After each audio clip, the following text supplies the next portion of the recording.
Once you take yourself outside what you know is familiar, that's when the inspiration comes. For me, photography is at its finest. When you're pushing the limits, through that experimentation comes something that you never expected, and something potentially even more beautiful than you ever imagined.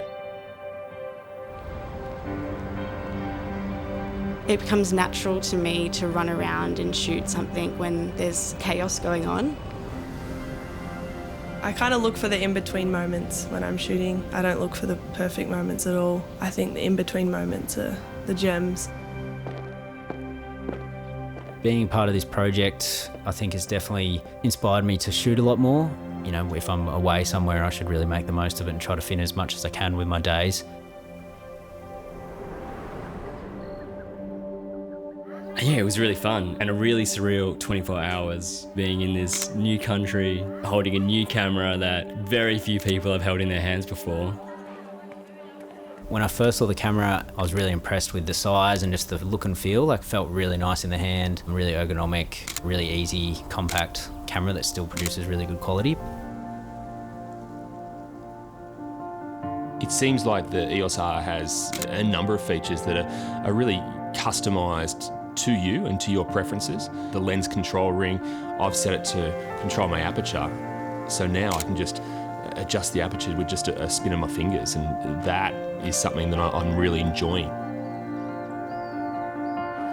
And I guess that was what was really fun about using the EOS R, was the whole range of lenses that came with it. You know, they're same kind of focal lengths that I've used before, but suddenly all the lenses had a different feel.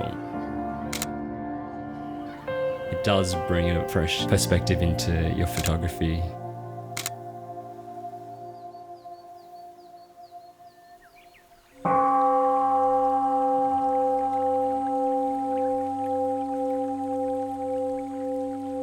So when we got to the temple, we had to be extremely quiet when we were in there when they were meditating. It's a very intimate situation. You know, that silent mode was incredible because it allowed you to get really close to them and shoot some beautiful portraits of them while they were meditating.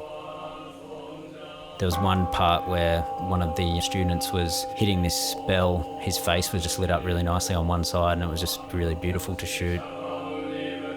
So when I was in the temple, I was using the new 50mm 1.2, and that was, you know, the perfect lens for that situation. I could kind of move around and shoot into places where I wasn't expecting to be able to pick up much detail.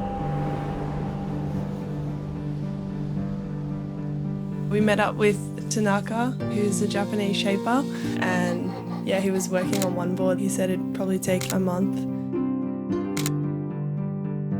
It was really inspiring. He had his little shack up in the woods, and shaping was his happiness, and that, I don't know, he lived and breathed it. Yeah, the camera went really well in the low light. You didn't even have to put the ISO up that much at all. You could shoot pretty much anything, like as soon as there was a little bit of light from the sun or the first light of the morning.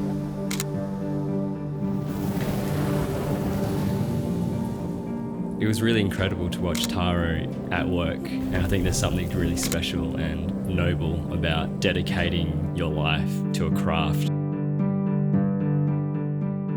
The money shot was getting these crazy flames and sparks that were flying at my face. Normally it's a bit of an issue trying to nail focus really quickly, but the electronic viewfinder and the autofocus seemed to just lock on straight away.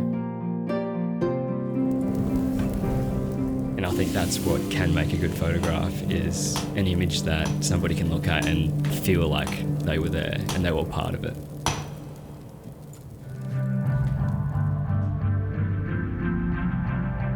The new lens, the 28-70, surprised me when I put it on the camera because it was light, and once I started using it, I actually forgot it was a zoom lens.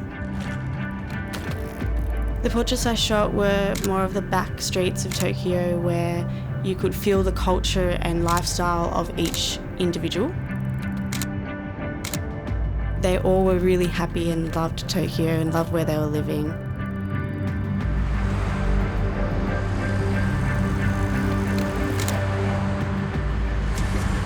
My favourite shot was when we were in Shibuya at midnight, where the motorbike gang are in two strips and Rip is actually skating right through them.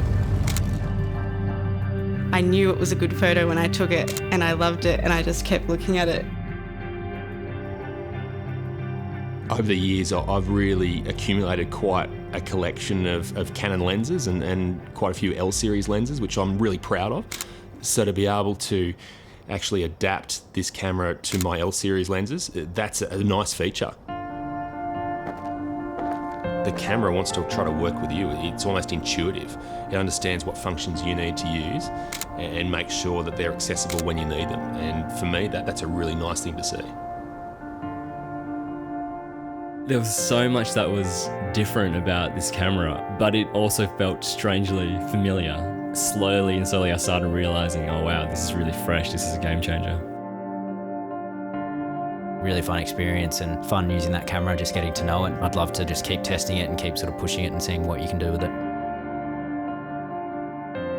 I think the best way to learn anything, but especially photography, is just to get out there and do it. Pick up a camera, go travel, go explore new things. Don't stay in that comfort zone. Push yourself to the edge. That's when life happens. That's when all the exciting stuff happens. And, with a new camera in your hand, a new place to explore, that's where you're going to learn and grow.